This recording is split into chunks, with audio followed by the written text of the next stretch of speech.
महाराष्ट्रात गेल्या 3 वर्षापासून रखडलेल्या स्थानिक स्वराज्य संस्थांच्या निवडणुकींना अखेर मुहूर्त मिळाला.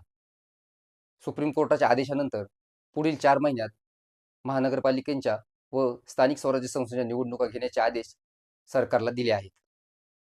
सुप्रीम कोर्टाने दिलेल्या आदेशानुसार पुढील 4 महिन्यात महाराष्ट्रात स्थानिक स्वराज्य संस्थांच्या निवडणुका येऊन ठेपल्या आहेत.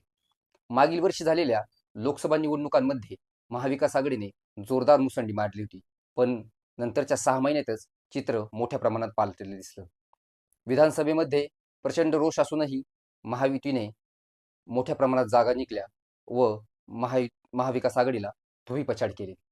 त्यानंतर महायुती आणि महाविकास आघाडीचं संपूर्ण लक्ष हे स्थानिक स्वराज्य संस्थांवर असणार आहे.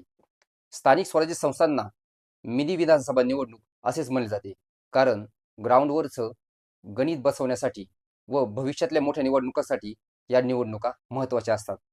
याचबरोबर सर्व महानगरपालिकांच्या निवडणुकाही होणार आहेत. त्यातच मुंबई महानगरपालिका ही निवडणूक सर्वात प्रतिष्ठेची व महत्त्वाची मानली जाते. गेली 30 ते 35 वर्ष ठाकरे यांनी आपला विजयाचा झेंडा मुंबई महानगरपालिकेवर रोवून धरला आहे. पण भाजपला मुंबई महानगरपालिका ही कोणत्याही परिस्थितीत मिळवायची आहे. त्यासाठी वेगवेगळे चंग बांधले जात आहे. आत्ताच मराठीच्या मुद्द्यावरून दोन्ही ठाकरे बंधू एकत्र आल्याने याचा नक्कीच महायुतीला तोटा होऊ शकतो. असंख्य मुद्दे आहेत, असंख्य प्रश्न आहेत. महानगरपालिकांच्या या निवडणुकांमुळे नक्की कोण बाजी मारणार आणि कोण सरस ठरणार हे येणारा काळच सांगेल. तोपर्यंत तुम्ही आपल्या चॅनलला सबस्क्राईब करायला विसरू नका.